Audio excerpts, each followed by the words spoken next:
أعوذ بالله من الشيطان الرجيم پناه وړم الله تعالی شړل شوي شیطان څخه. بسم الله الرحمن الرحيم د الله په نوم چې ډېر زیات مهربان پورا رحم لرونکی دی.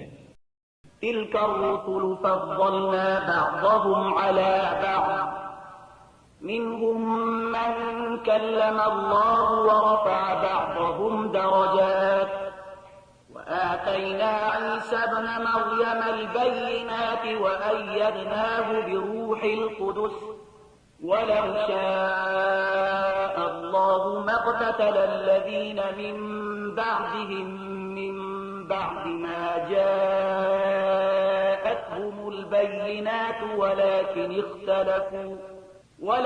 اختلفوا فمنهم من آمن ومنهم من كفر ولو شاء الله ما اقتتلوا ولكن الله يفعل ما يريد. دی پیغمبرانو ته چې زمونږ له لوري د انسانانو د هدایت وظیفه ورسپارل شوې ده، مونږ یو پر بل باندې لوړتیا او فضیلت وربخلی دی.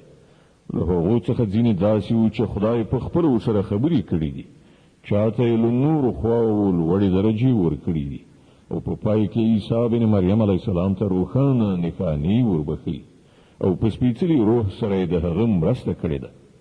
که د خدای خوښه وای نو دا نشوای کېدی چې د دې پیغمبرانو وروسته خلکو چې څرګندې نښې نښانې لیدلې په خپلو منځو کې جګړه کړې وای. له دې امله هغوی یو له بل سره شخړې وکړې، نو چا ایمان راوړ او چا د کفر لاره غوره کړه. هو که الله غوښتلی نو هغوی به هیڅکله نه جنګېدل، خو الله چې څه غواړي هغه کوي. يا أيها الذين آمنوا أنفقوا مما رزقناكم من قبل أن يأتي يوم لا بيع فيه ولا خلة ولا شفاعة والكافرون هم الظالمون. ای مؤمنانو، څه مال شتمني چې مونږ درکړې ده له هغې نه لګښت وکړئ، مخکې له هغې چې هغه ورځ راشي چې په هغې کې به نه اخیستل او خرڅول وي، نه دوستي په درد وخوري او نه سپارښت کار وکړي. او ظالمان اصلا هغه کسان دي چې د کفر لاره غوره کوي. الله لا إله إلا هو الحي القيوم لا تأخذه سنة ولا نوم له ما في السماوات وما في الأرض من ذا الذي يشفع عنده إلا بإذنه يعلم ما بين أيديهم وما خلفهم ولا يحيطون بشيء من علمه إلا بما شاء وسع كرسيه السماوات والأرض ولا يؤوده حفظهما وهو العلي العظيم. الله هغه ژوندی ابدي ذات نه پرته چې ټول کائنات یې تنظیم کړي دي، بل هیڅ خدای نشته. هغه نه ویده کېږي او نه پریشاني پرې راځي. په ځمکې او اسمانونو کې چې هر څه دي د هغه دي. څوک دی چې د هغې په وړاندې د هغه له اجازې پرته سپارښت وکړی شي؟ څه چې د بندګانو په وړاندې دي پر هغو هم خبر دی، او څه چې له هغو نه پټ دي پر هغو هم خبر دی. او د هغه له معلوماتو نه هیڅ شی د هغو په ادراک کې نشي ایسارېدلی، مګر دا چې د کوم شي علم ورکول هغه په خپله وغواړي. د هغه حکومت پر آسمانونو او ځمکه خور شوی دی، او د هغو ساتنه د هغه لپاره کوم ستومانونکی کار نه دی. یوازې همغه یو لوی او لوړ ذات دی. لا إكراه في الدين قد تبين الرشد من الغي فمن يكفر بالطاغوت ويؤمن بالله فقد استمسك بالعروة الوثقى لا انفصام لها والله سميع عليم. د دین په چارو کې څه زور او مجبورول نشته. سمه خبره له غلطو مفکورو څخه جلا کړای شوې ده. اوس چې څوک له کوم طاغوت نه منکر شي او په الله ایمان راوړي هغه یوه داسې کلکه آسره ونیوله چې هیڅکله ماتېدونکې نه ده او الله د هر څه اورېدونکی او په هر څه پوهېدونکی ده. الله ولي الذين آمنوا يخرجهم من الظلمات إلى النور والذين كفروا أولياؤهم الطاغوت يخرجونهم من النور إلى الظلمات أولئك أصحاب النار هم فيها خالدون. کوم خلک چې ایمان راوړي د هغو ملاتړ او مرستندوی الله دی او هغوی له ترږمیو نه رڼا ته راباسي او کوم خلک چې د کفر لاره غوره کړي د هغو ملاتړ او مرستندویان طاغوتان یعنی شیطانان دي او هغوی له رڼا نه د ترږمیو لوري ته راکاږي. دا کسان دوزخ ته ورتلونکي دي، هلته به تل اوسیږي. ألم تر إلى الذي حاج إبراهيم في ربه أن آتاه الله الملك إذ قال إبراهيم ربي الذي يحيي ويميت قال أنا أحيي وأميت قال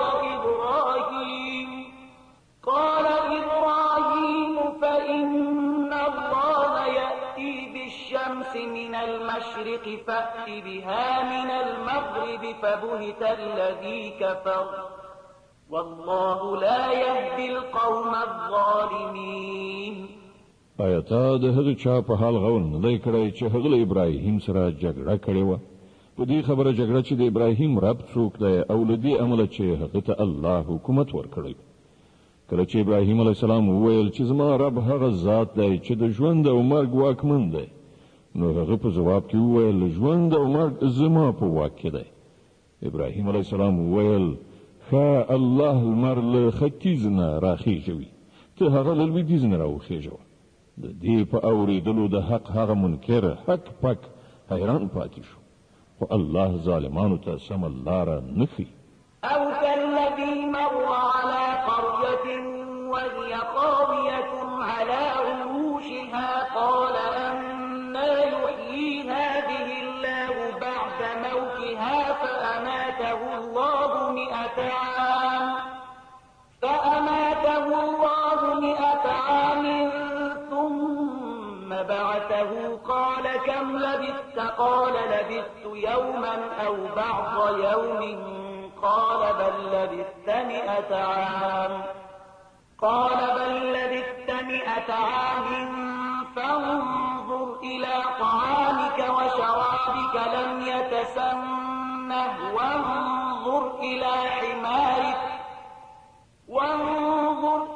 حمارك ولنجعلك آية للناس وانظر إلى العظام كيف ننشزها ثم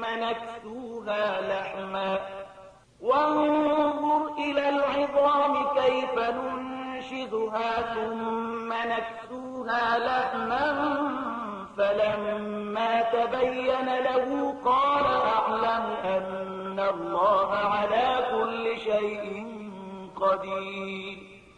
یا خود مثال په ډول هغه سړی ته وګوره چې هغه پر یو کلي تېرېده چې چتونه یې پر بل مخ نسکور شوي وو.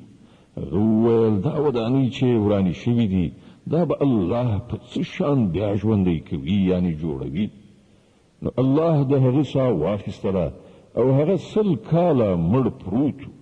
بیا الله هغه دوهم ځل ژوندی کړ او له هغه نه یې پوښتنه وکړه ووایه څومره وخت پروت وي؟ هغه وویل یوه ورځ یا 2 ساعته به پروت و. ویې فرمایل 100 کلونه در باندې په همدې حالت کې تیر شوي دي. اوس دې په خپلو خوړو اوبو لږ نظر واچوه چې کوم بدلون پکې نه دی راغلی. له بلې خوا لږ شان خپل خره ته هم وګوره چې ان هډوکي یې هم وراسته شوي دي. او دا مو د دې لپاره داسې کړي دي چې موږ غواړو تا د خلکو لپاره یوه نښانه وګرځوو. اوس وګوره چې دا د هډوکو پوښتۍ څنګه راپاڅوو، په غوښه او په ستوکي یې پټوو. کله چې په دې توګه هغه ته حقیقت په ډاګه څرګند شو نو ویې ویل زه پوهېږم چې الله په هر څه قادر دی.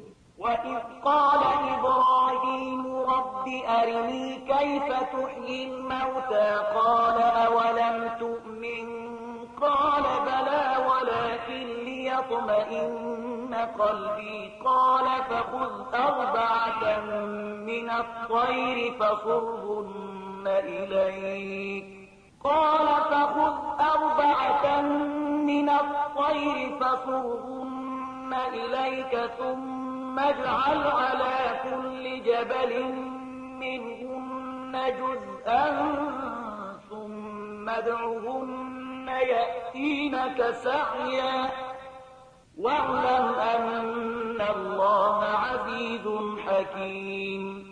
او هغه پیښه د هم در پزړوي چې کله ابراهیم علیه السلام ویلی و چې زما څښتنه ما ته راوښیه چې ته په څه شان مړي ژوندي کوې.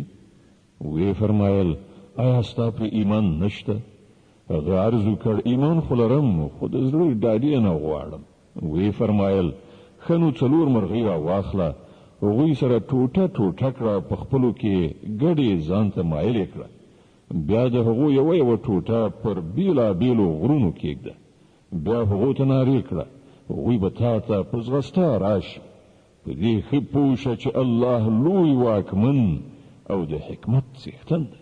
مثل الذين ينفقون أموالهم في سبيل الله كمثل حبة أنبتت 7 سنابل في كل سنبلة 100 حبة والله يضاعف لمن يشاء والله واسع عليم. کوم خلک چې خپل مالونه د الله په لار کې لګوي د هغو د لګښت مثال داسې دی لکه چې یوه دانه وکرله شي او له هغې نه وږي زرغون شي او په هر وږي کې 100 دانې وي. په همدې ډول چې کله د چا عمل ته د الله خوښه شي زیاتوالی پکې راولي هغه هم پراخوونکی او هم د علم څښتن دی.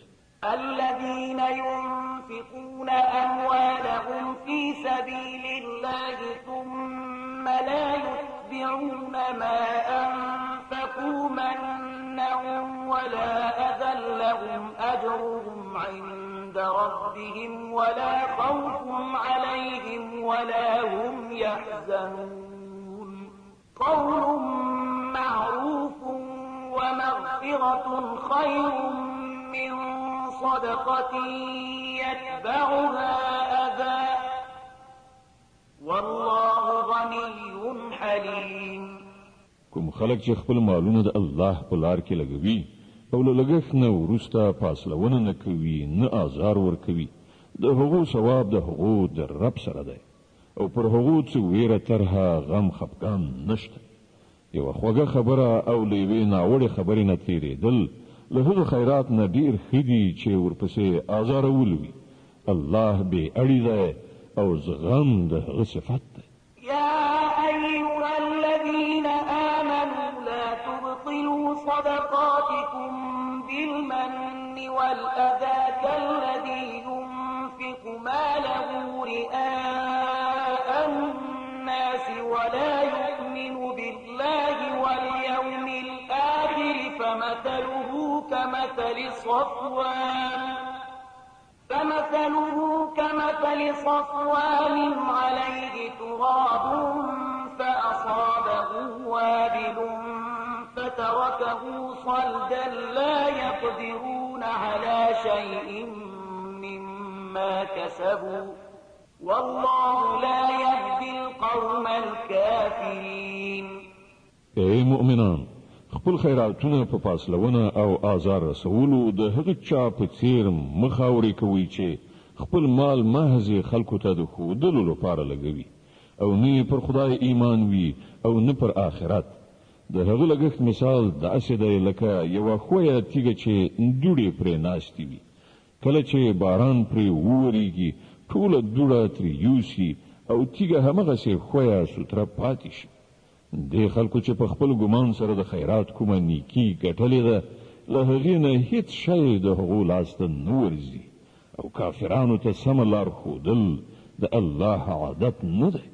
ومثل الذين ينفقون أموالهم ابتغاء مرضات الله وتثبيتا من أنفسهم كمثل جنة بربوة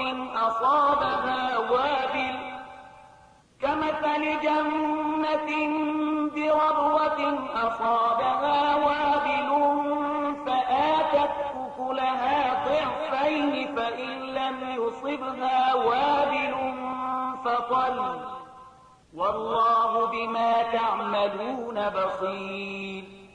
د دې پر خلاف کوم خلک چې خپل مالونه یوازې د الله د خوشالولو لپاره په ډاډه زړه او ثبات لګوي، د هغو لګښت مثال داسې دی لکه چې په کومه هسکه کې یو باغ وي، که شیبه باران پرې وورېږي نو 2 چنده میوې نیسي، او که باران پرې ونه وورېږي هم نو یوه پرخه یعنې شبنم ورته کافي وي. تاسې چې هر څه کوئ خدای د هغو لیدونکی دی. أيود أحدكم أن تكون له جنة من نخيل وأعناب تجري من تحتها الأنهار له فيها من كل الثمرات وأصابه الكبر وله ذرية ضعفاء فأصابها إعصار فيه نار فاحترقت كذلك يبين الله لكم الآيات لعلكم تتفكرون.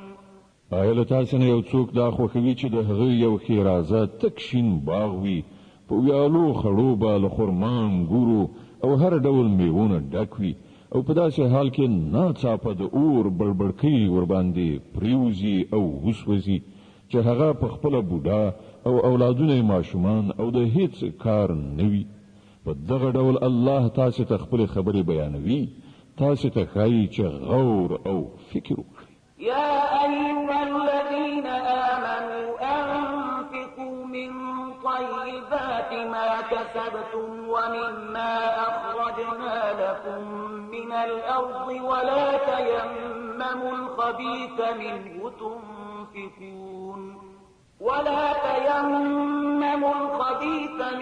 تنفقون ولستم بآخذيه إلا أن تغمضوا فيه واعلموا أن الله غني حميد. ای مؤمنان، کوم مالونه چې تاسو ګټلي دي او کوم شیان چې موږ تاسو لپاره لازمکې نه راوېستلي دي، د هغو ډیره غوره برخه د خدای په لار کې ولګوئ. داسې نه چې د هغه په لار کې د ورکړې لپاره د ډیره ناکاره شي ورکولو کوشش وکړئ. په داسې حال کې چې که همغه شی څوک تاسو ته درکړي نو تاسو به هیڅکله د هغه اخیستلو ته زړه ښه نه کړئ، مګر دا چې د هغه په قبلولو کې له سترګو پټولو نه کار واخلئ.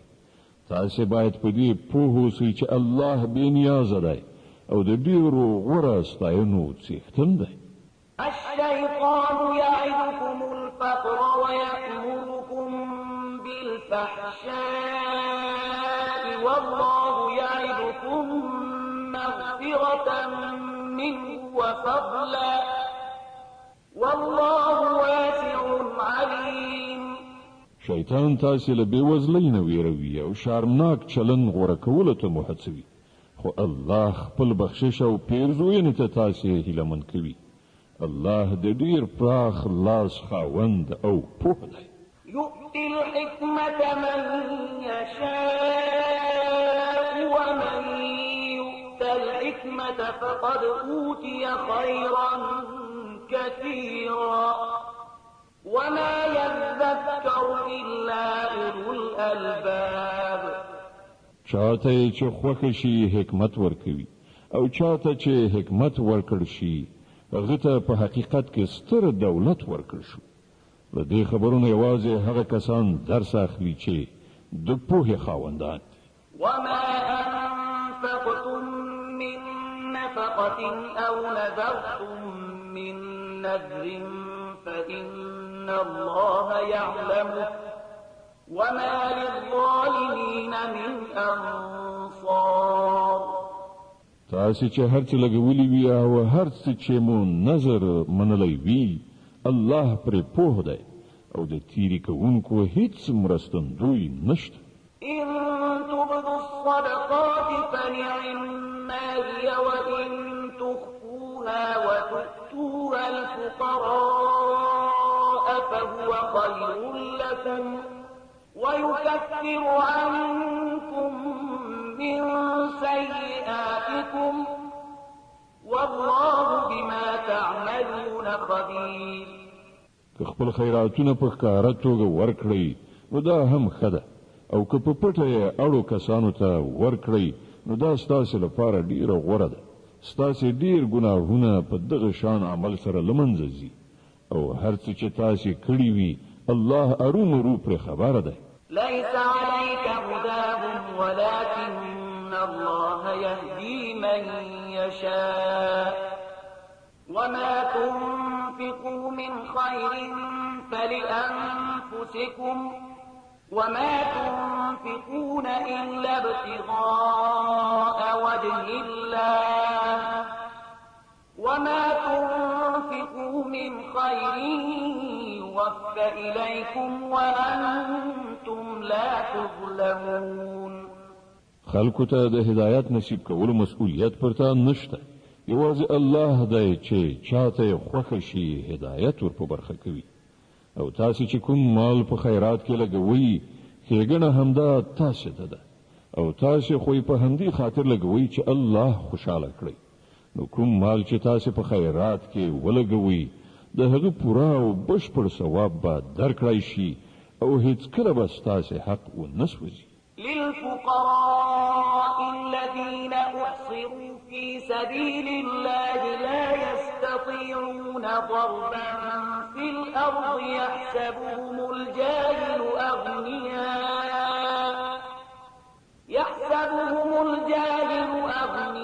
أغنياء من التعفف تعرفهم بسيماهم لا يسألون الناس إلحافا وما تنفقوا من خير فإن الله به عليم.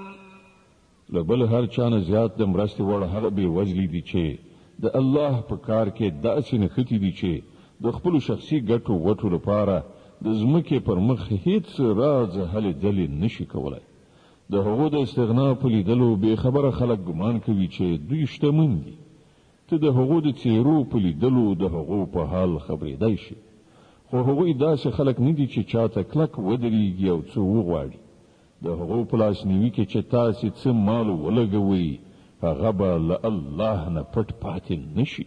الذين ينفقون أموالهم بالليل والنهار سرا وعلانية فلهم أجرهم عند ربهم ولا خوف عليهم ولا هم يحزنون.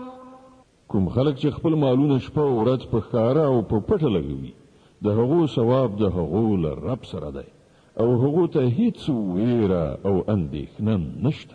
الذين يأكلون الربا لا يقومون إلا كما يقوم الذي يتخبطه الشيطان من المس ذلك بأنهم قالوا إنما البيع مثل الربا وأحل الله البيع وحرم الربا. حکم خلک چې سود خوري د هغو حال به د هغه چا غوندې وي چې پیریانو نیولی وي، او په دې حال د هغو د اخته کېدو دلیل دا دی چې وایي تجارت خو هم لکه سود غوندې شی دی، په داسې حال کې چې الله تجارت روا او سود ناروا کړی دی. د بقرې مبارکه سوره چې د قرآن عظیم شان دوهمه سوره ده په مدینه منورې کې را نازله شوې ده. 280 مبارک آیاتونه لري.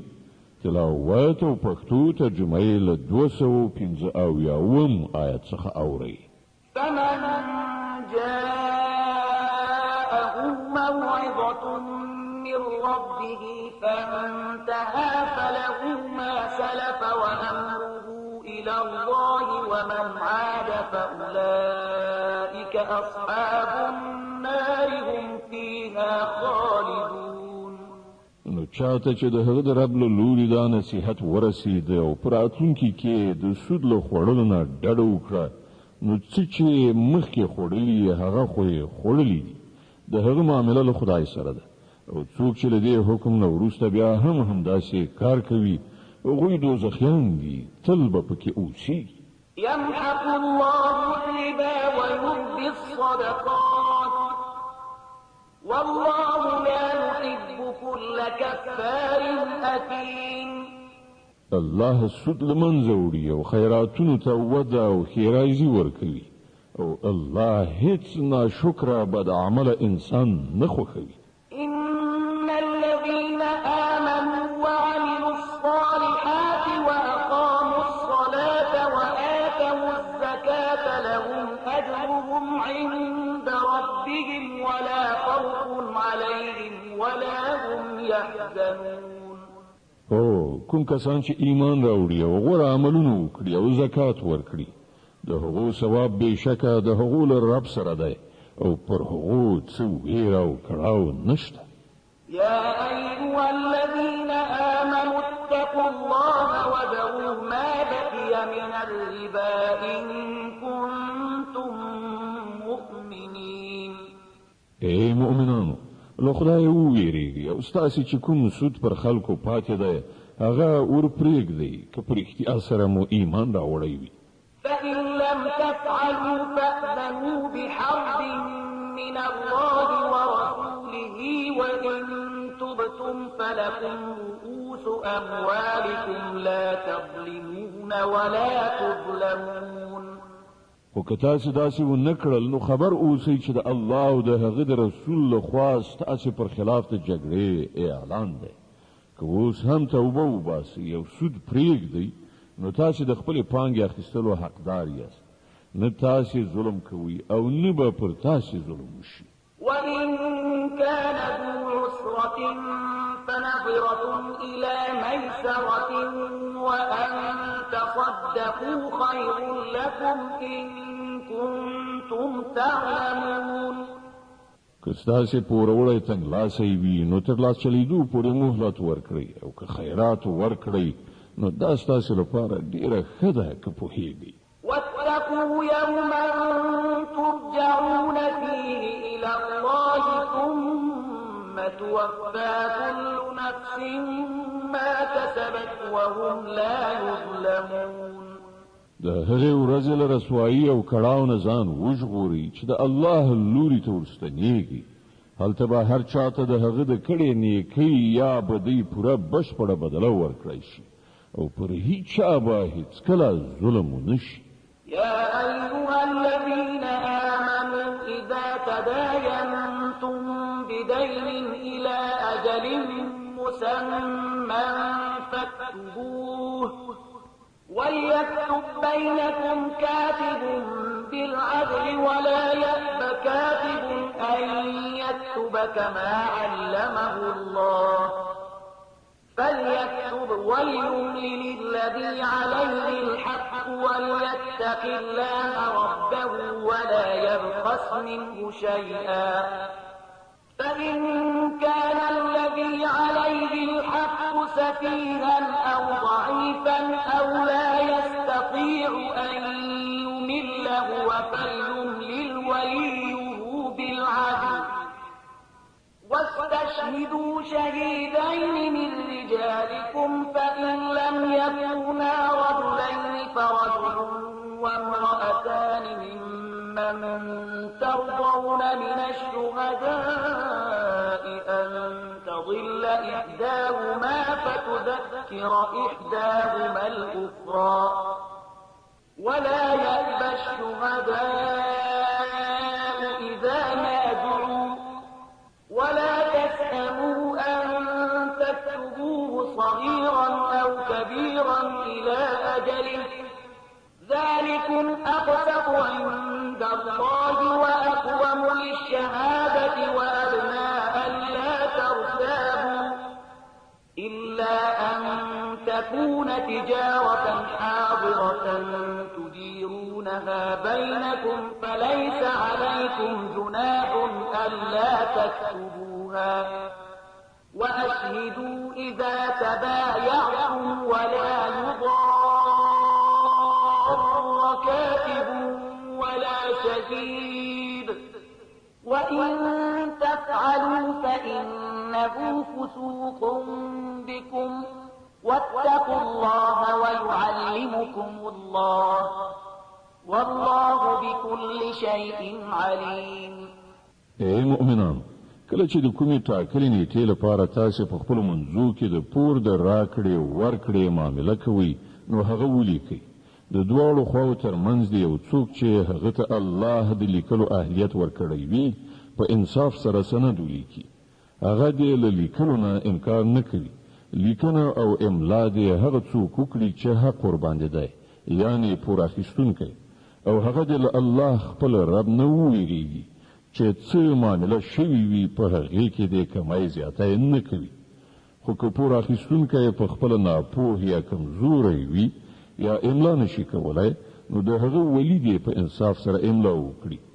بیا له خپلو نارینه‌و 2 تنه پرې شاهدان ونیسئ، او که 2 سړي نه وي نو یو سړی او 2 ښځې دې وي چې که یوه یې هیره کړي نو هغه بله به یې ورپه زړه کړي. دا شاهدان دې له داسې خلکو څخه وي چې د هغو شاهدي ستاسې په منځ کې قبلېدونکي وي. شاهدانو ته چې کله د شاهدۍ وهلو وویل شي نو هغوی د انکار نه کوي. که معامله وړه وي او که غټه، د هغې نیټه ټاکل او سند لیکل بې اهمیته مه ګڼئ. د الله په وړاندې دا چلند ستاسې لپاره ښه د انصاف کار دی. په دې سره شاهدۍ تېرولو کې ښه اسانتیا راځي او په شکونو او شبهو کې ستاسې د اخته کېدو امکان کمیږي. هو، که تاسې په خپلو منځو کې لاس په لاس تجارتي راکړه ورکړه کوئ، نو د هغه د نه لیکلو هیڅ پروا نشته. خو د سوداګرۍ د راکړې ورکړې په وخت کې شاهدان ونیسئ. لیکونکی او شاهد دې نه ځورول کیږي. که داسې وکړئ نو ګناه کوئ. د الله له قهره وویریږئ. هغه تاسو ته د عمل سمه لاره درښیي او هغه په هر څه پوه دی. وإن كنتم على سفر ولم تجدوا كاتبا فرهان مقبوضة فإن أمن بعضكم بعضا فليؤدي الذي اؤتمن أمانته وليتق الله ربه ولا تكتموا الشهادة ومن يكتمها فإنه آثم قلبه والله بما تعملون عليم. که تاسو د پردیسۍ یعنی مسافرۍ په حال کې او د سند لیکلو لپاره کوم لیکونکی پیدا نشو، نو د شیانو په ګیره واخیستلو معامله وکړئ. کله تاسو نه څوک پر بل باندې باور وکړي یا له هغه سره څه معامله وکړي، نو په چا باندې چې باور شوی دی هغه د امانت ادا کړي او له خپل رب الله څخه دې وویریږي. او شاهدي هیڅکله مه پټوئ. څوک چې شاهدي پټوي د هغه زړه په ګناه خیرن دی او الله ستاسې له عملونو څخه بې خبره نه دی. لله ما في السماوات وما في الأرض وإن تبدوا ما في أنفسكم أو تخفوه يحاسبكم به الله فيغفر لمن يشاء ويعذب من يشاء والله على كل شيء قدير. په آسمانو او په ځمکه کې چې څه دي ټول د الله دي. تاسو که د خپلو زړونو خبرې ښکاره کړئ او که پټې وساتئ، په هر حال الله به له تاسو نه د هغو حساب واخلي. بیا د هغه واک دی چاته چې خوښه شي وبه یې بخي او چاته چې خوښه شي سزا به ورکړي. هغه په هر څه قادر دی. آمن الرسول بما أنزل إليه من ربه والمؤمنون كل آمن بالله وملائكته وكتبه ورسله لا نفرق بين أحد من رسله وقالوا سمعنا وأطعنا غفرانك ربنا وإليك المصير. پیغمبر صلی الله علیه وسلم پر هغه هدایت ایمان راوړی دی چې د هغه د رب لخوا پر هغه نازل شوی دی او څوک چې د دې پیغمبر صلی الله علیه وسلم منونکي دي هغوی هم دا هدایت د زړه په مینه منلی دی دوی ټولو الله د هغه پرښتې د هغه کتابونه او د هغه پیغمبران منلی دي او د هغو وینا دا ده چې مونږ د الله په پیغمبرانو کې یو له بله توپیر نه کوو مونږ حکم واورید او اطاعت مو ومانه څښتنه مونږ ستا څخه د ګناه بخښنې غوښتونکي یو او همدا ستا لوري ته زمونږ درتګ دی لا يكلف الله نفسا إلا وسعها لها ما كسبت وعليها ما اكتسبت ربنا لا تؤاخذنا إن نسينا أو أخطأنا ربنا ولا تحمل علينا إصرا كما حملته على الذين من قبلنا ربنا ولا تحملنا ما لا طاقة لنا به واعف عنا واغفر لنا وارحمنا أنت مولانا فانصرنا على القوم الكافرين الله هیڅ ساکښته د هغه وسې پورته مسؤلیت نه متوجه کوي هر چا چې څه ښه کړي دي د هغو میوه د همغه ده او چا چې څه بدي کړې ده د هغې ګناه پر همغه ده مؤمنانو تاسې داسې دعا وکړئ ای زموږ ربه که له موږ نه څه هیره او خطا صادره شي موږ پرې مه نیسه څښتنه پر موږ هغه پیټی مږده چې له موږ نه مخکنیو خلکو باندې دې ایښی و زموږ څښتنه د کوم پیټي پورته کولو چې په مونږ کې وس نشته هغه پر مونږ مږده له مونږ سره آساني وکړه زمونږ له ګناهونو څخه تیر شه پر مونږ رحم وکړه ته زمونږ کار جوړونکی د کافرانو په مقابله کې زمونږ مرسته وکړه د آل عمران مبارکه سوره چې د قرآن عظیم الشان درېیمه سوره ده په مدینې منورې کې را نازله شوې ده 200 مبارک آیاتونه لري تلاوت او پښتو ترجمه یې له لومړي آیت څخه اورئ بسم الله الرحمن الرحیم د الله په نوم چې ډېر زیات مهربان پوره رحم لرونکی دی الف لام میم الله لا اله الا هو الحي القيوم الف لام میم الله هغه تل تر تله ژوندي ذات څخه پرته چې د کائناتو د نظام سمبالونکی دی په حقیقت کې هیڅ کوم بل خدای نشته نزل عليك الكتاب بالحق مصدقا لما بين يديه وأنزل التوراة والإنجيل من قبل هدى للناس وأنزل الفرقان إن الذين كفروا بآيات الله لهم عذاب شديد والله عزيز ذو انتقام هغه پر تا دا کتاب نازل کړی چې په حق راغلی دی او د هغو کتابونو ریښتینه کوي چې له دنه پخوا راوړل شوي وو له دې نه مخکې هغه د انسانانو د هدایت لپاره تورات او انجیل نازل کړی دی او هغه محق لېږلی دی چې د حق او د باطل توپیر ښوونکی دی اوس چې کوم خلک د الله د فرمانونو له منلو نه انکار وکړي هغوی به ارومرو په سخته سزا اخته شي الله د بې امانه زور څښتن او د بدو بدله ورکوونکی دی إن الله لا يخفى عليه شيء في الأرض ولا في السماء زمکه او آسمان کې هیڅ شی له الله نه پټ نه دی هو الذي يصوركم في الأرحام كيف يشاء لا إله إلا هو العزيز الحكيم دا خو همغه دی چې د میندو په ګیرو کې ستاسې صورتونه چې څنګه یې خوښوي هغسې جوړوي له هغه مقتدر حکمت والانه پرته بل هیڅ خدای نشته. هو الذي أنزل عليك الكتاب منه آيات محكمات هن أم الكتاب وأخر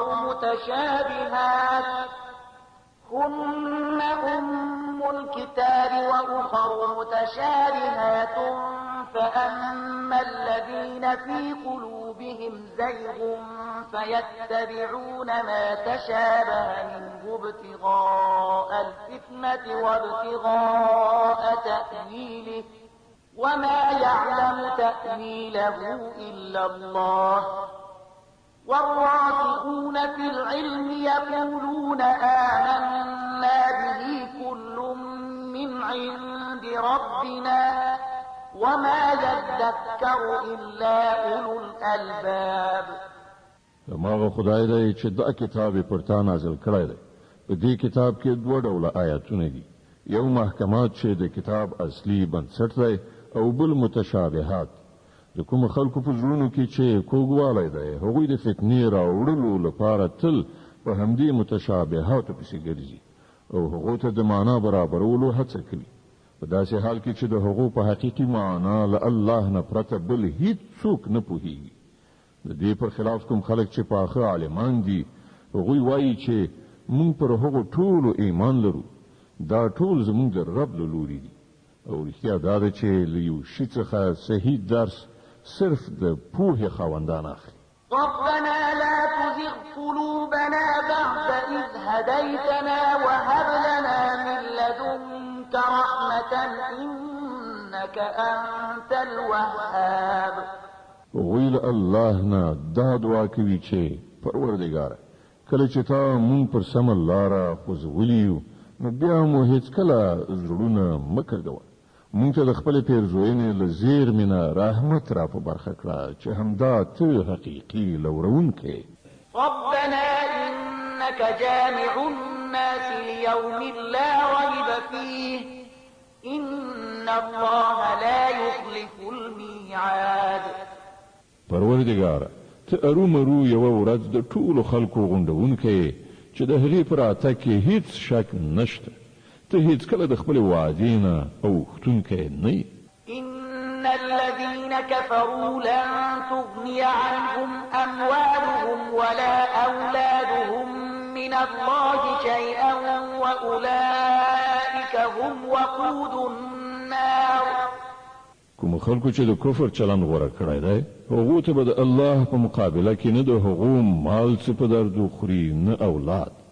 هغوی به د دوزخ د سون موادو ګرځي. كدأب آل فرعون والذين من قبلهم كذبوا بآياتنا فأخذهم الله بذنوبهم والله شديد العقاب. د هغو عاقبت به همغسې شي لکه د فرعون د ملګرو او له هغو نه د مخکنیو سرکشانو چې د خدای آیاتونه یې دروغ وګڼل. نتیجه دا شوه چې الله هغوی په خپلو ګناهونو ونیول او حقه خبره دا ده چې الله د سختې سزا ورکوونکی دی. قل للذين كفروا ستغلبون وتحشرون إلى جهنم وبئس المهاد. نو اے محمد کوم خلکو چې ستا د دعوت له منلو نه انکار کړی دی هغو ته ووایي چې هغه وخت نږدې دی چې تاسې به مغلوب شئ او د دوزخ لوري ته به په منډه منډه ورشئ او دوزخ ډیر بد استوګنځی دی. قد كان لكم آية في فئتين التقتا فئة تقاتل في سبيل الله وأخرى كافرة يرونهم مثليهم رأي العين والله يؤيد بنصره من يشاء إن في ذلك لعبرة لأولي الأبصار. ستاسې لپاره په هغو دوه ډلو کې د عبرت یوه نښه وه چې په بدر کې یوه له بلې سره په جنګ شولې. یوه ډله د خدای په لار کې جنګېدله او بله ډله د کافرانو وه. لیدونکو د سر په سترګو لیدل چې د کفارو ډله د مسلمانانو د ډلې دوه چنده ده. خو نتیجه ثابته کړه چې د الله چې چاته خوښه شي په خپل بری او نصرت ورسره مرسته کوي.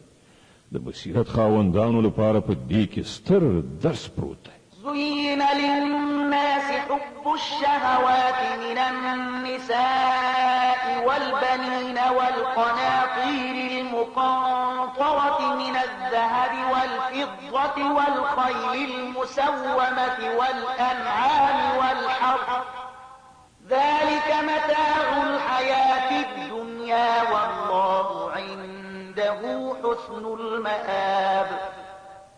د خلکو لپاره نفسي غوښتنې ښځې اولادونه د سرو سپینو زرو زیرمې نښه شوي آسونه څاروي او کروندې د ډېرې مینې وړ ګرځول شوي دي خو دا هر څه د څو ورځې دنیوي ژوندانه وسایل دي.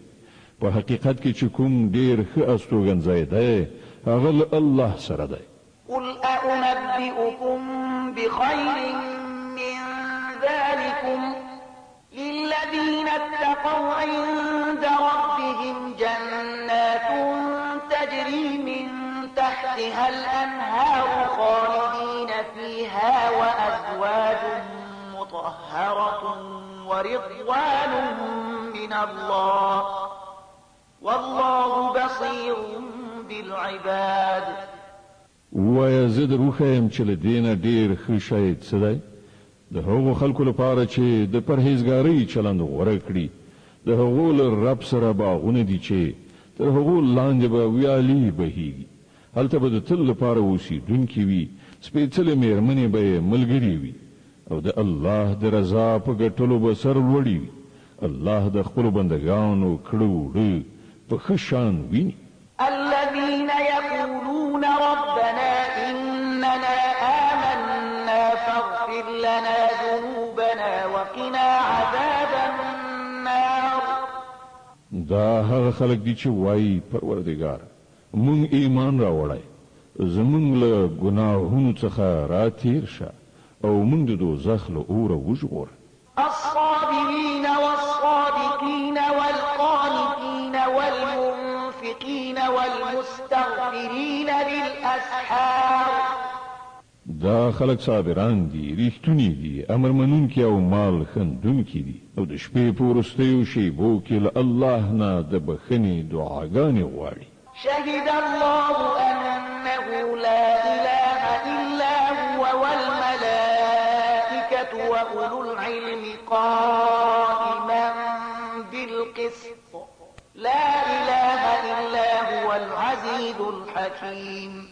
الله په خپل د دې خبرې شاهدي ویلې ده چې له هغه پرته بل هیڅ خدای نشته او پرېختي او ټول اهل علم هم پرېختینی او منصفانه توګه په دې شاهدان دي چې له هغه زورور با حکمت څخه پرته په واقع کې هیڅ بل خدای نشته. إن الدين عند الله الإسلام وما اختلف الذين أوتوا الكتاب إلا من بعد ما جاءهم العلم بغيا بينهم ومن يكفر بآيات الله فإن الله سريع الحساب. الله قرآن دین هم دا اسلام دی. لدې دین نه پرته چې اهل کتابو کومې مختلفې لارې غوره کړي د هغو د دې چارچلن له دې پرته بل هیڅ دلیل نه و چې هغو له علم ورکول کېدو نه وروسته په خپلو منځو کې یو پر بل باندې د تیري کولو په خاطر داسې وکړل او هر څوک چې د الله د حکمونو او لارښودنو د اطاعت نه منکر شي الله به له هغه سره بې له څه ځنډه حساب وکړي. فإن حاجوك فقل أسلمت وجهي لله ومن اتبعني وقل للذين أوتوا الكتاب والأميين أأسلمتم فإن أسلموا فقد اهتدوا وإن تولوا فإنما عليك البلاغ والله بصير بالعباد. اوس که دا خلک له تا سره شخړه وکړي نو دوی ته ووایه ما او زما پیروانو خو د الله په وړاندې د تسلیم سر ښکته کړی دی او له اهل کتابو او غیر اهل کتابو دواړو نه پوښتنه وکړه آیا تاسو هم د هغه اطاعت او بندګي منلې ده که یې منلې ده نو سمه لاره یې وموندله او که یې ورڅخه مخ اړولی نو پر تا باندې یوازې د پیغام رسولو مسؤلیت نور الله په خپله د خپلو بندګانو د چارو لیدونکی دی إن الذين يكفرون بآيات الله ويقتلون النبيين بغير حق ويقتلون الذين يأمرون بالقسط من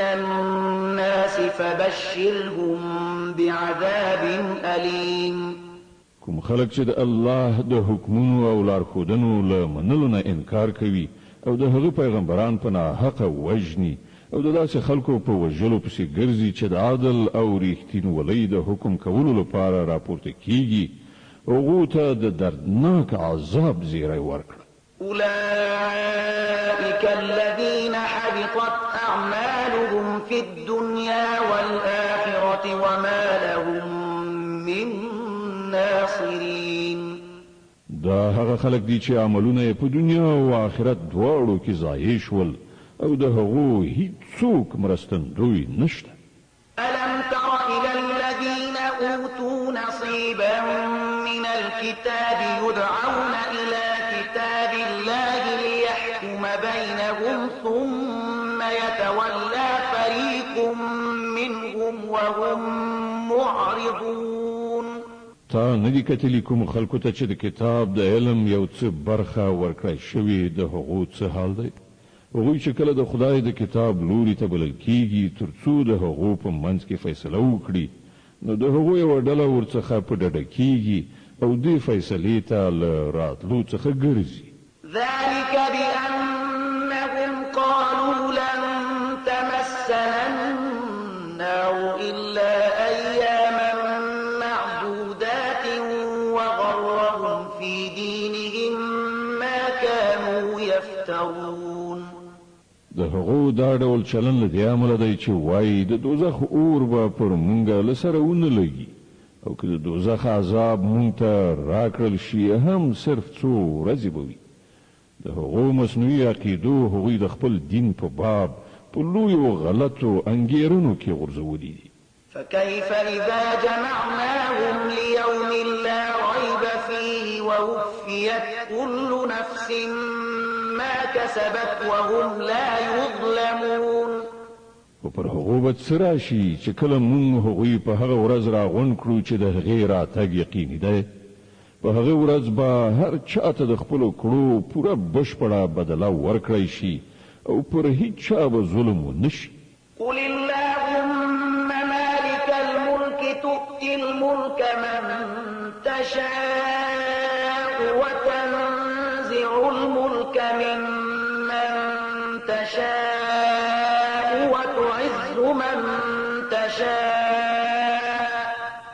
وتعز من تشاء وتذل من تشاء بيدك الخير إنك على كل شيء قدير وایا خدایا د ملک مالک ستا چې چاته خوښه شي حکومت ورکوي او له چانه چې وغواړي اخلي چاته چې د خوښه شي عزت ورکوي او څوک چې وغواړي ذلیله کوي ښېګڼه ستا په واک کې ده بېشکه ته په هر څه قادري تولج الليل في النهار وتولج النهار في الليل وتخرج الحي من الميت وتخرج الميت من الحي وتخرج الميت من الحي وترزق من تشاء بغير حساب شپه په ورځ کې او ورځ په شپه کې نه باسي یعنی یو له بلې څخه راوځي ساکخ څخه بې سا او له بې سا څخه ساکخ را باسي او چاته چې د خوښه شي بې حساب روزي ورکوي لا يتخذ المؤمنون الكافرين أولياء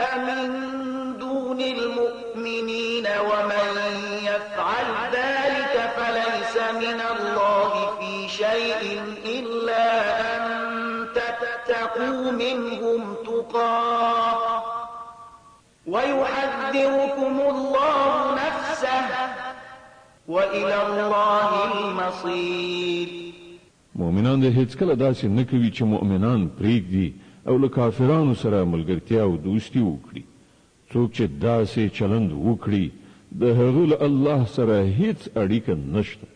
هو دا بخل کیږي چې تاسې د هغو له ظلم څخه د ځان ژغورلو په خاطر په ظاهره دغه ډول چلند غوره کړئ، خو الله تاسې له خپله ځانه ویروي او د همغه لوري ته ستاسې ورګرځېدل دي. قل إن تخفوا ما في صدوركم أو تبدوه يعلمه الله ويعلم ما في السماوات وما في الأرض والله على كل شيء قدير. ای پیغمبره، خلق په دې خبر کړه چې ستاسې په زړونو کې چې هر څه دي که تاسې هغه پټ وساتئ او که یې ښکاره کړئ، الله په هر حال پرې پوهیږي. په آسمانونو او ځمکه کې هیڅ داسې کوم شی نشته چې د هغه له علم څخه د باندې وي او د هغه زور پر هر څه چلیږي. د آل عمران مبارکه سوره چې د قرآن عظیم شان درېیمه سوره ده، په مدینې منورې کې را نازله شوې ده. 200 مبارک آیاتونه لري. تلاوت او پښتو ترجمه یې له 13 آیت څخه اورئ. يوم تجد كل نفس ما عملت من خير محضرا وما عملت من سوء تود لو أن بينها وبينه أمدا بعيدا ويحذركم الله نفسه والله رؤوف بالعباد. هغه ورځ راتلونکې ده چې هر نفس د خپلو کړو میوه حاضر ومومي، که یې ښه کړي وي او که بد. په هغه ورځ به انسان دا هیله څرګنده کړي چې کاشکې له ده نه دا ورځ ډېره لرې وای. الله تاسې له خپله ځانه ویروي او هغه د خپلو بندګانو ډېر زیات خیر غوښتونکی دی. قل إن كنتم تحبون الله فاتبعوني يحببكم الله ويغفر لكم ذنوبكم والله غفور رحيم. ای پیغمبره، خلکو ته ووایه چې که تاسې په رښتیا د الله سره مینه لرئ نو زما د پیروۍ لاره غوره کړئ. الله به له تاسې سره مینه وکړي او ستاسې خطاوې به در وبخي. هغه ډېر ښه بخښونکی او د رحمت څښتن دی. قل أطيعوا الله والرسول فإن تولوا فإن الله لا يحب الكافرين. ورته ووایه چې د الله او رسول اطاعت ومنئ، بیا که هغوی ستا دا بلنه ونه مني نو دا بیا بیخي نشي کېدی چې الله له داسې خلکو سره مینه وکړي چې د هغه او د هغه د رسول له اطاعت نه انکار کوي. إن الله اصطفى آدم ونوحا وآل إبراهيم وآل عمران على العالمين ذرية بعضها من بعض والله سميع عليم. الله آدم علیه السلام، نوح علیه السلام، د ابراهیم زوجات او د عمران زوجات پر ټولو نړیوالو پورته کړی او د خپل رسالت لپاره یې غوره کړی. دوی د یوې لړۍ خلکو چې ځینې د ځینو نورو له زوجات نه منځته راغلي. الله د هر څه اورېدونکی او په هر څه پوهېدونکی دی. إذ قالت امرأة عمران رب إني نذرت لك ما في بطني محررا فتقبل مني إنك أنت السميع العليم. الله هغه وخت اورېدل کله چې د عمران ښځې ویل چې زما پروردګار، زه دا اولاد چې زما په ګېډه کې دی ستا لپاره نظر کوم، هغه به همدا ستا کارونو ته وقف وي. زما دا سوغات قبول کړه، ته اورېدونکی او پوهېدونکی. فلما وضعتها قالت رب إني وضعتها أنثى والله أعلم بما وضعت وليس الذكر كالأنثى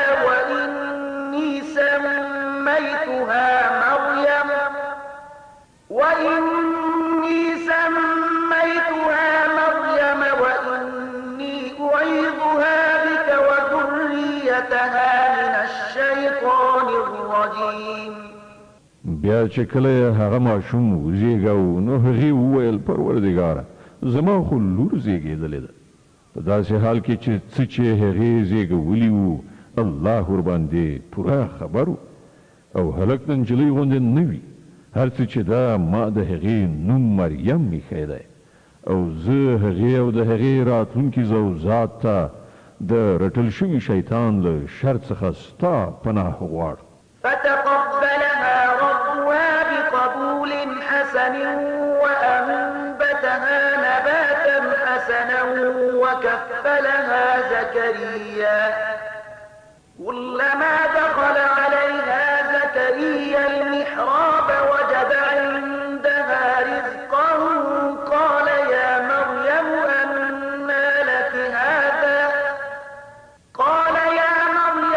أنى لك هذا قالت هو من عند الله إن الله يرزق من يشاء بغير حساب.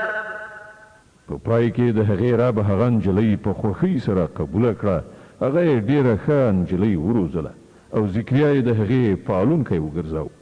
ذکریا به چې هر وخت محراب کې هغې ته ورتلو نو له هغې سره به یې د خوراک او څښاک څه ناڅه میندل.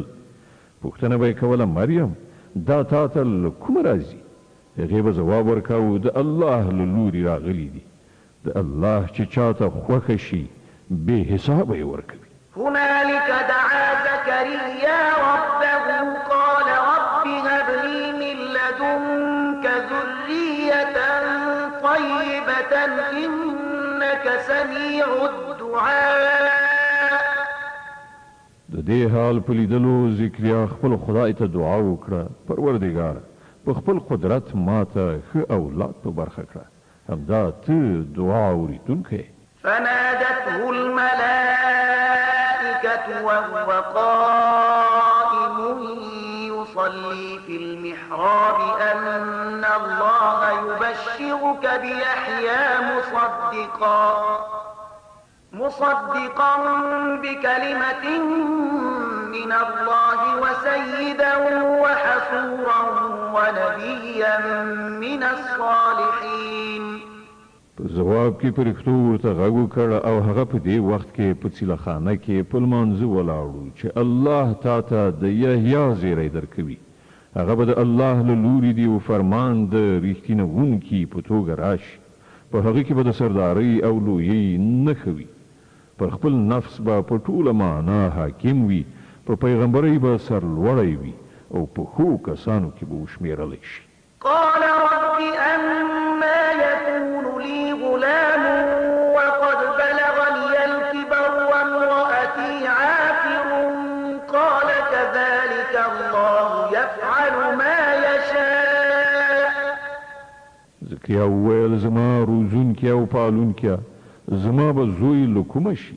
زه خو ډېر زیات سپینګیری شوی یم او زما ښځه شنډه ده. ځواب ورکړی شو همداسې به وشي. د الله چې څه خوښه وي همغسې کوي. قال رب اجعل لي آية قال آيتك ألا تكلم الناس 3 أيام إلا رمزا واذكر ربك كثيرا وسبح بالعشي والإبكار. عرض یې وکړ څښتنه نو ما ته کومه نښه وټاکه. وی فرمایل نښه دا ده چې ته به تر 3 ورځو پورې له خلکو سره له اشارې پرته څه خبره ونه کړې او یا به یې ونه شې کړی. په دې موده کې خپل رب ډېر یادوه او سهار او ماښام د هغه د پاکۍ ستایونکی اوسه. وإذ قالت الملائكة يا مريم إن الله اصطفاك وطهرك واصطفاك على نساء العالمين. نو هغه وخت را ورسید چې پرښتې مریم ته راغلی او وی ویل ای مریم الله ته غوره کړې او تا ته سپېڅلتیا در بخلي او د ټولې نړۍ پر ښځو یې تا ته ترجیح درکړې. يا مريم اقنتي لربك واسجدي واركعي مع الراكعين. خپل پروردګار د فرمان تابع اوسه، د هغه په وړاندې سر په سجده اوسه، او کوم بندگان چې د هغه په وړاندې سر ښکته کوونکي دي ته هم له هغو سره سر ښکته کوونکي اوسه. ذلك من أنباء الغيب نوحيه إليك وما كنت لديهم إذ يلقون أقلامهم أيهم يكفل مريم وما كنت لديهم إذ يختصمون.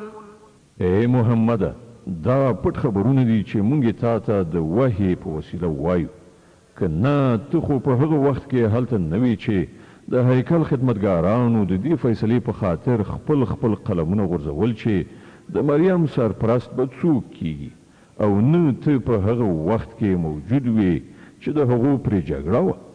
إذ قالت الملائكة يا مريم إن الله يبشرك بكلمة منه اسمه المسيح عيسى ابن مريم وجيها في الدنيا والآخرة ومن المقربين ويكلم الناس في المهد وكهلا ومن الصالحين.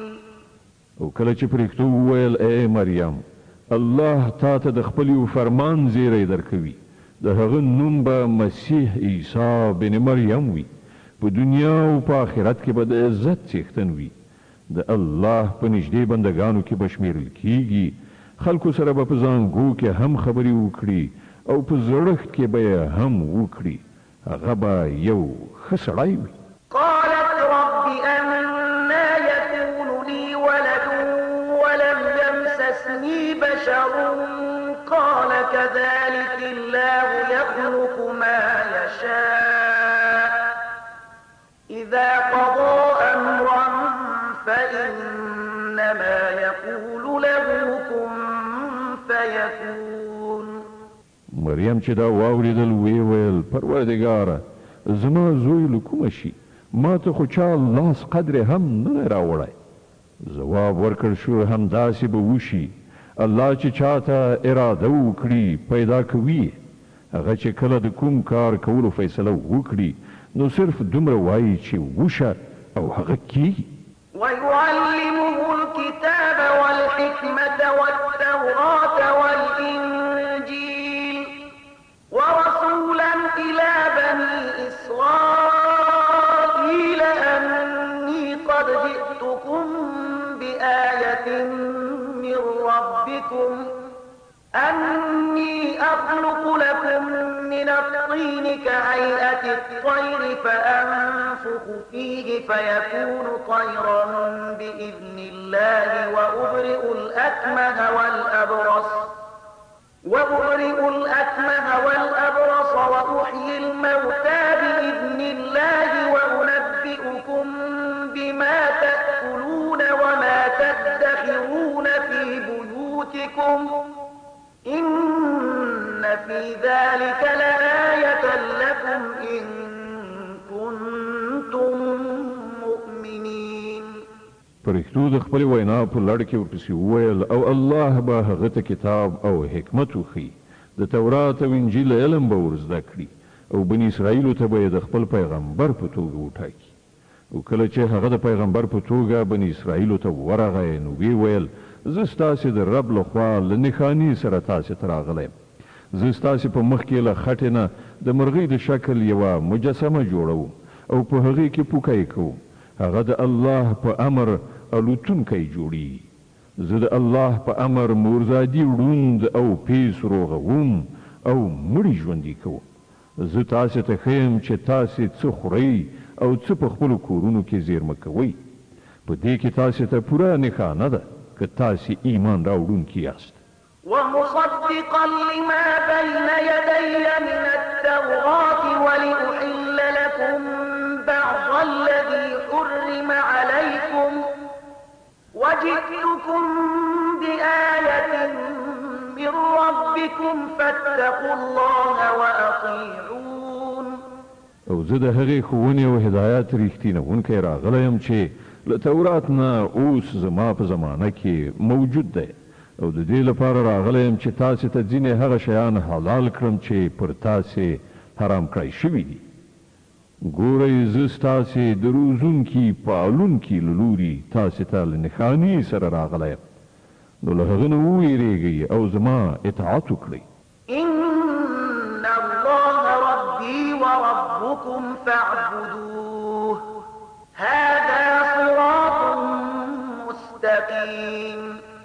الله هم زما رب دی او هم ستاسې، د دې امله تاسې د همغه بندګي غوره کړئ، همدا سمه سیخه لاره ده. د آل عمران مبارکه سوره چې د قرآن عظیم الشان درېمه سوره ده، په مدینې منورې کې را نازله شوې ده، 200 مبارک آیاتونه لري. تلاوت او پښتو ترجمه یې له 250 آیات څخه اورئ. فلما أحس عيسى منهم الكفر قال من أنصاري إلى الله قال الحواريون نحن أنصار الله آمنا بالله واشهد بأننا مسلمون. کله چې عیسی درک کړه چې بني اسرائیل کفر او انکار ته چمتو دي، نو هغه وویل څوک د الله په لار کې زما ملاتړ کیږي؟ حواریانو په جواب کې وویل موږ د الله ملاتړ یو، موږ پر الله ایمان راوړی، شاهد اوسه چې موږ مسلمانان یعنی د الله په لار کې سرټیټونکي یو. ربنا آمنا بما أنزلت واتبعنا الرسول فاكتبنا مع الشاهدين. زموږ څښتنه کوم فرمان چې تا را لېږلی دی موږ هغه منلی او د پیغمبر پیروي مو قبوله کړې ده، زموږ نوم په شاهدي ویونکو کې ولیکه. ومكروا ومكر الله والله خير الماكرين. بیا بني اسرائیلو د مسیح پر خلاف پټې دسیسې پیل کړې، په مقابل کې الله هم خپل پټ تدبیر په کار واچو، او په داسې تدبیرونو کې الله تر ټولو وړاندې دی. إذ قال الله يا عيسى إني متوفيك ورافعك إلي ومطهرك من الذين كفروا وجاعل الذين اتبعوك فوق الذين كفروا إلى يوم القيامة وجاعل الذين اتبعوك فوق الذين كفروا إلى يوم القيامة ثم إلي مرجعكم فأحكم بينكم فيما كنتم فيه تختلفون.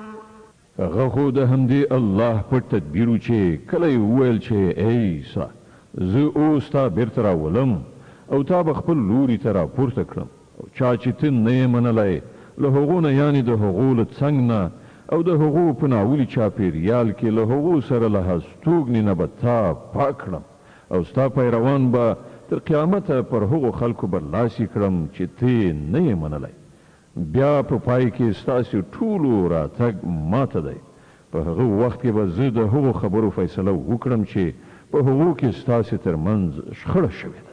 فأما الذين كفروا فأعذبهم عذابا شديدا في الدنيا والآخرة وما لهم من ناصرين وأما الذين آمنوا وعملوا الصالحات فيوفيهم أجورهم والله لا يحب الظالمين.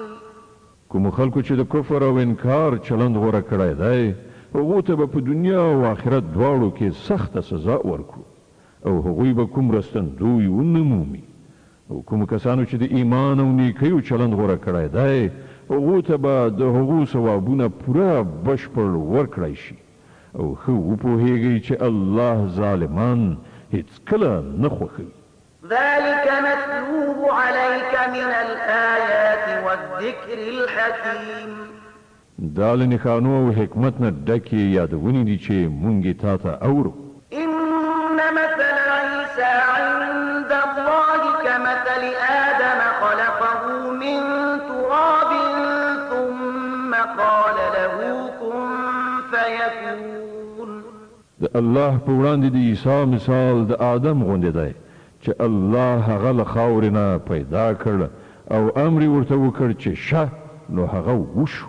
الحق من ربك فلا تكن من الممترين. دا اصلي حقیقت دی چې ستا د رب له لوري ښودل کیږي او ته له هغو کسانو څخه مه کیږه چې په دې کې شک وي. فمن حاجك فيه من بعد ما جاءك من العلم فقل تعالوا ندع أبناءنا وأبناءكم ونساءنا ونساءكم وأنفسنا وأنفسكم فقل تعالوا ندع أبناءنا وأبناءكم ونساءنا ونساءكم وأنفسنا وأنفسكم ثم نبتهل فنجعل لعنة الله على الكاذبين. د دې علم له راتګ نه وروسته که اوس څوک په دې باب له تا سره جګړه وکړي نو ای محمده ورته ووایه چې راځئ هم به مونږ او تاسې په خپله راشو او هم به خپلې کورنۍ راولو او د خدای په وړاندې به دعا وکړو چې که هر څوک دروغجن وي پر هغه دې د خدای لعنت وي. د آل عمران مبارکه سوره چې د قرآن عظیم الشان درېمه سوره ده په مدینې منورې کې رانازله شوې ده. 200 مبارک آیاتونه لري. تلاوت او پښتو ترجمه یې له 2 آیت څخه اورئ.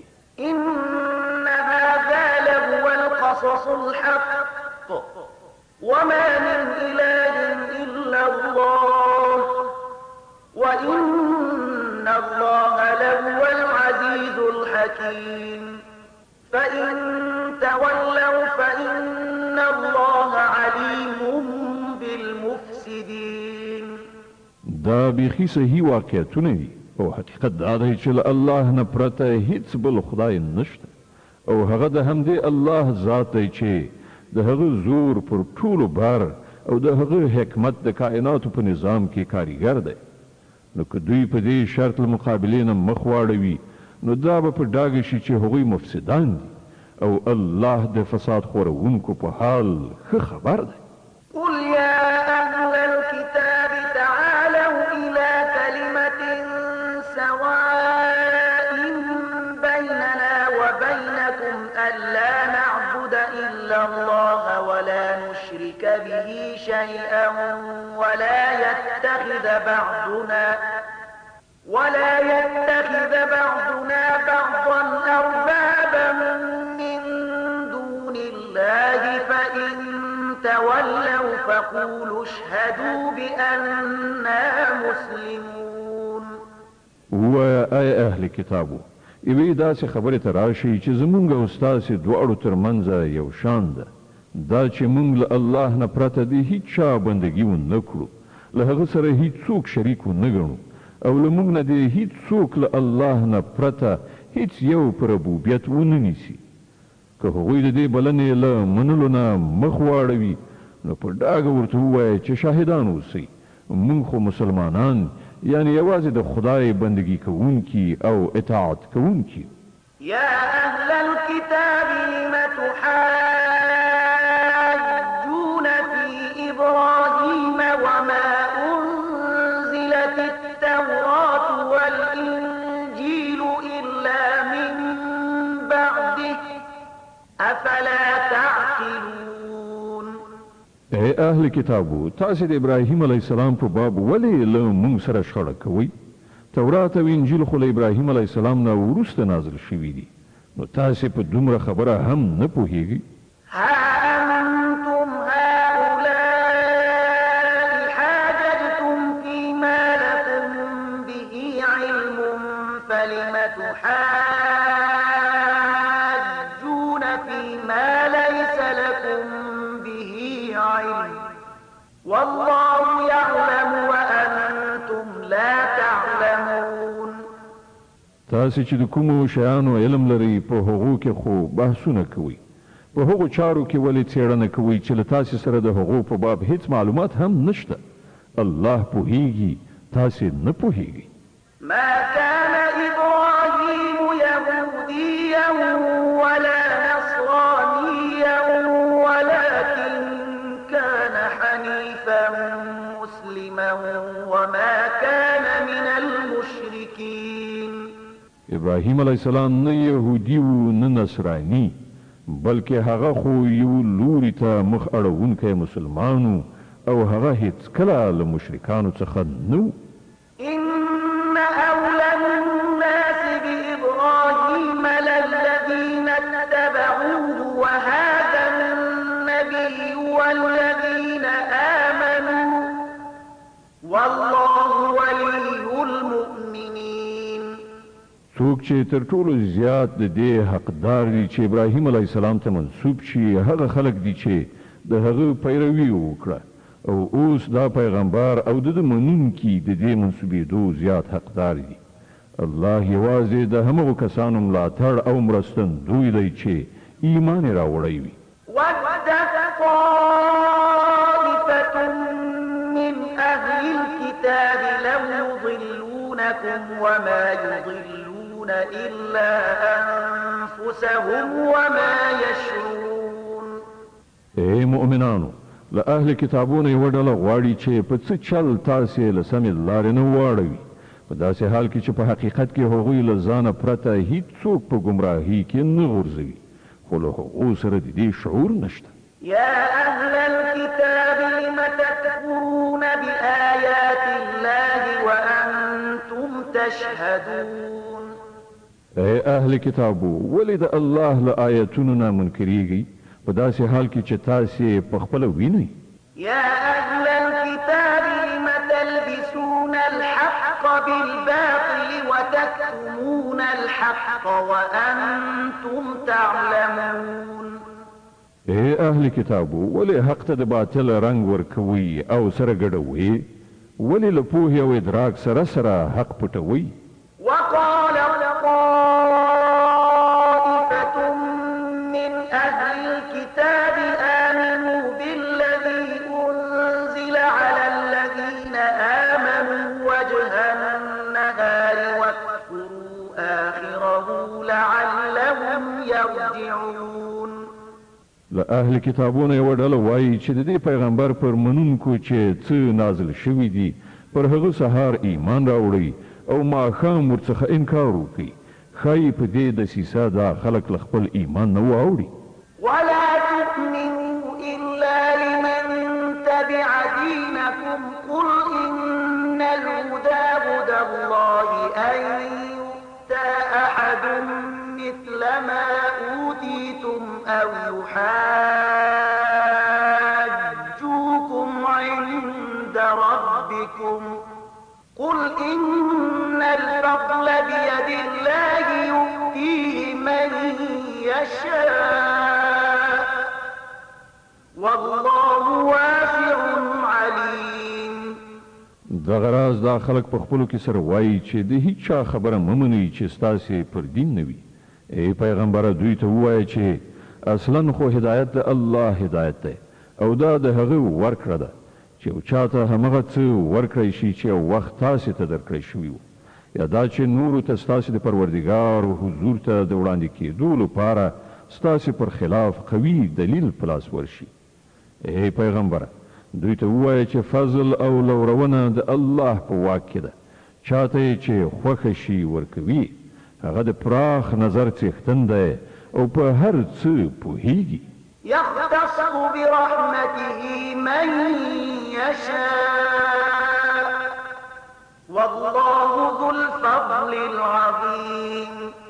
د خپل رحمت لپاره چې چاته خوښه شي ټاکي او د هغه فضل ډیر زیات دی. ومن أهل الكتاب من إن تأمنه بقنطار يؤديه إليك ومنهم من إن تأمنه بدينار لا يؤديه إليك إلا ما دمت عليه قائما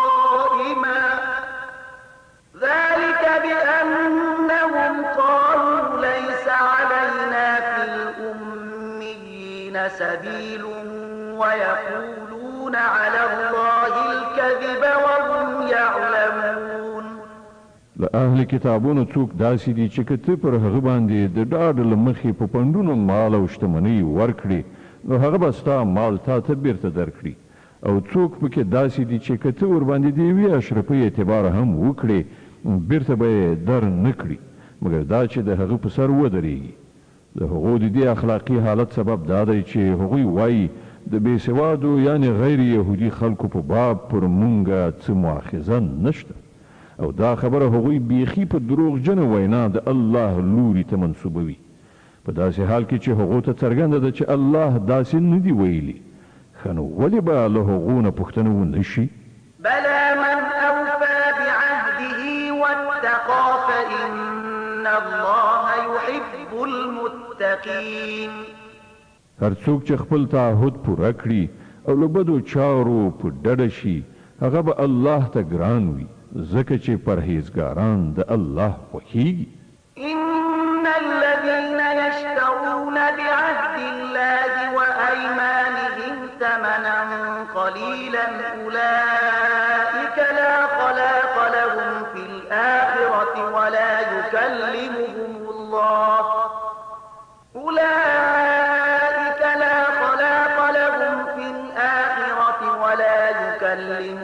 الله ولا ينظر إليهم يوم القيامة ولا يزكيهم ولهم عذاب أليم.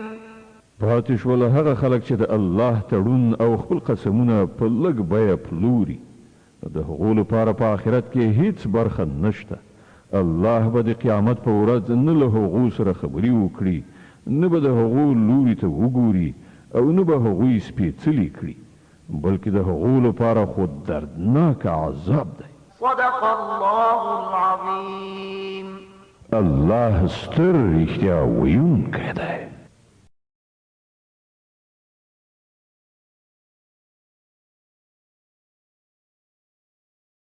د آل عمران مبارکه سوره چې د قرآن عظیم شان درېمه سوره ده په مدینه منورې کې را نازله شوې ده 200 مبارک آیاتونه لري تلاوت او پښتو ترجمه له 88 آیت څخه اوري. اعوذ بالله من الشیطان الرجیم. پناه وړم الله تعالی شړل شوی شیطان څخه. وَإِنَّ مِنْهُمْ لَفَرِيقًا يَلْوُونَ أَلْسِنَتَهُم بِالْكِتَابِ لِتَحْسَبُوهُ مِنَ الْكِتَابِ وَمَا هُوَ مِنَ الْكِتَابِ وَيَقُولُونَ هُوَ مِنْ عِندِ اللَّهِ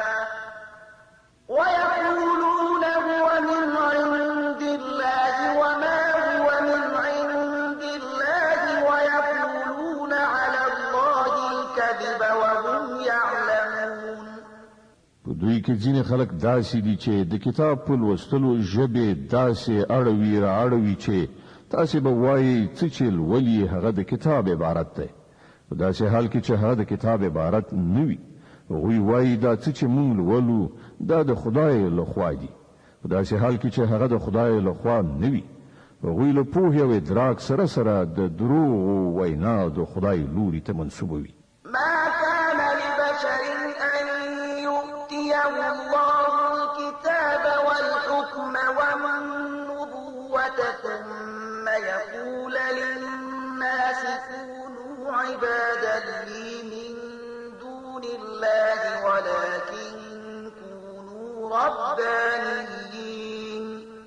ولكن كونوا ربانيين بما كنتم تعلمون الكتاب وبما كنتم تدرسون ولا يأمركم أن تتخذوا الملائكة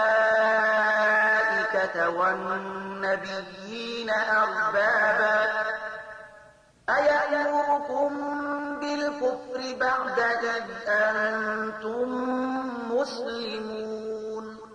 د هیڅ انسان دا کار نه دی چې الله هغه ته کتاب فرمان او پیغمبري ورکړي او هغه خلکو ته وایي چې د الله پر ځای تاسو زما بندگان شي هغه به هم دا ورته وایي چې خدای پالونکی شي لکه څنګه چې د دې کتاب غوښتنه ده چې تاسو د هغه زده کړه او ښوونه کوئ هغه به داسې هیڅکله تاسو ته ونه وایي چې پرښتې یا پیغمبران پر ربوبیت ونیسئ آیا دا کېدای شي چې یو پیغمبر تاسو ته د کفر امر وکړي په هغه وخت کې چې تاسو مسلمان یاست وَإِذْ أَخَذَ اللَّهُ مِيثَاقَ النَّبِيِّينَ لَمَا آتَيْتُكُم مِّن كِتَابٍ وَحِكْمَةٍ ثُمَّ جَاءَكُمْ رَسُولٌ مُّصَدِّقٌ لِّمَا مَعَكُمْ لَتُؤْمِنُنَّ بِهِ وَلَتَنصُرُنَّهُ قَالَ أَأَقْرَرْتُمْ وَأَخَذْتُمْ عَلَىٰ ذَٰلِكُمْ إِصْرِي قَالُوا أَقْرَرْنَا قَالَ فَاشْهَدُوا وَأَنَا مَعَكُم مِّنَ الشَّاهِدِينَ فَمَن تَوَلَّىٰ بَعْدَ ذَٰلِكَ فَأُولَٰئِكَ هُمُ الْفَاسِقُونَ در یاد کړئ الله له پیغمبرانو نه وعده اخیستې وه چې نن مونږ په کتاب حکمت او پوهې سره سرلوړي کړي سبا که تاسو ته کوم بل پیغمبر د همغو هدایاتو رښتینی کوونکی درغی چې له مخکې نه تاسو سره شته نو تاسو به پر هغه ایمان راوړونکي او د هغه ملاتړ کوونکي اوسئ په دې وینا سره الله پوښتنه وکړه آیا تاسو دا اقرار کړئ او پر دې خبره مو زما له خوا د وعدې دروند مسؤلیت په غاړه اخیستی دی هغه وویل هو مونږ اقرار کړی دی الله فرمایل خنو شاهدان اوسئ او زه هم له تاسو سره شاهد یم له دې وروسته چې هر څوک له خپلې وعدې واوړي همغوی فاسقان دي أفغير دين الله يبغون وله أسلم من في السماوات والأرض طوعا وكرها وإليه يرجعون اوس آیا دا خلق د الله د اطاعت طریقه یعنی د الله دین پریږدي کومه بله طریقه لټوي په داسې حال کې چې د آسمانونو او ځمکې ټول شیان خوښ وي که ناخوښ یوازې د الله د فرمان تابع یعنی مسلمان دي او د همغه لوري ته د ټولو ورګرځېدل دي قل آمنا بالله وما أنزل علينا وما أنزل على إبراهيم وإسماعيل وإسحاق ويعقوب والأسباط وما أوتي موسى وعيسى والنبيون من ربهم لا نفرق بين أحد منهم ونحن له مسلمون ای پیغمبره وایه چې مونږ الله منو هغه ښوونه منو چې پر مونږ نازله شوې ده هغه ښوونې هم منو چې پر ابراهیم علیه السلام اسماعیل علیه السلام اسحاق علیه السلام یعقوب علیه السلام او د یعقوب علیه السلام پر زوجات نازله شوې وي او پر هغو هدایاتو هم ایمان لرو چې موسی علیه السلام عیسی علیه السلام او نور پیغمبرانو ته د هغو د پروردګار لخوا ورکړی شوي مونږ د هغو ترمنځ توپیر نه کوو او مونږ د الله د فرمان تابع یعنی مسلمانان یو ومن يبتغ غير الإسلام دينا فلن يقبل منه وهو في الآخرة من الخاسرين د دې فرمان منلو یعنی اسلام نه پرته چې هر څوک کومه بله لاره غوره کول وغواړي د هغه طریقه به هیڅکله قبوله نه کړی شي او په آخرت کې به هغه ناکام او زیانمن وي كيف يهدي الله قوما كفروا بعد إيمانهم وشهدوا أن الرسول حق وجاءهم البينات والله لا يهدي القوم الظالمين څنګه کېدای شي چې الله خلکو ته هدایت وکړي چې هغه د ایمان د نعمت له میندلو وروسته بیا کفر غوره کړ په داسې حال کې چې هغه په خپل په دې خبره شاهدي ویل ده چې دا پیغمبر په حق دی او هغه ته روښانه نښې نښانې هم راغلي دي الله خو ظالمانو ته د سمې لارې ښوونه نه کوي أولئك جزاؤهم أن عليهم لعنة الله والملائكة الملائكة والناس أجمعين خالدين فيها لا يخفف عنهم العذاب ولا هم ينظرون إلا الذين تابوا من بعد ذلك وأصلحوا فإن الله غفور رحيم. د هغو د ظلم وړ سزا دا ده چې پر هغو د الله پرښتو او ټولو انسانانو لعنت دی. په همدې حالت کې به هغوی د تل لپاره اوسیږي. نه به د هغو په سزا کې څه اسانتیا راشي او نه به هغو ته مهلت ورکړی شي. البته هغه کسان به وژغورل شي چې له دې وروسته توبه وباسي او خپل عملي چلند سم کړي. الله بخونکی او رحم کوونکی دی. إن الذين كفروا بعد إيمانهم ثم ازدادوا كفرا لن تقبل توبتهم وأولئك هم الضالون. کوم خلکو چې له ایمان راوړلو وروسته کفر غوره کړی بیا یې په خپل کفر کې پرمختګ کړی دی د هغو به توبه هم نه قبلي. داسې کسان خو پاخه لار ورکي. إن الذين كفروا وماتوا وهم كفار فلن يقبل من أحدهم ملء الأرض ذهبا ولو افتدى به أولئك لهم عذاب أليم وما لهم من ناصرين. باور ولرئ چې کوم خلکو کفر غوره کړی دی او همدا د کفر په حال کې مړه شول له هغو نه که څوک له سزا څخه د خپل ځان ژغورلو لپاره دا ټوله ځمکه له سرو زرو ډکه جریمه ورکړي نو هغه به قبوله نه کړی شي. د داسې خلکو لپاره دردناکه سزا تیاره ده او هغوی به د خپل ځان لپاره کوم رستندوی ونه مومي. صدق الله العظيم. الله ستر رښتیا ویونکی دی.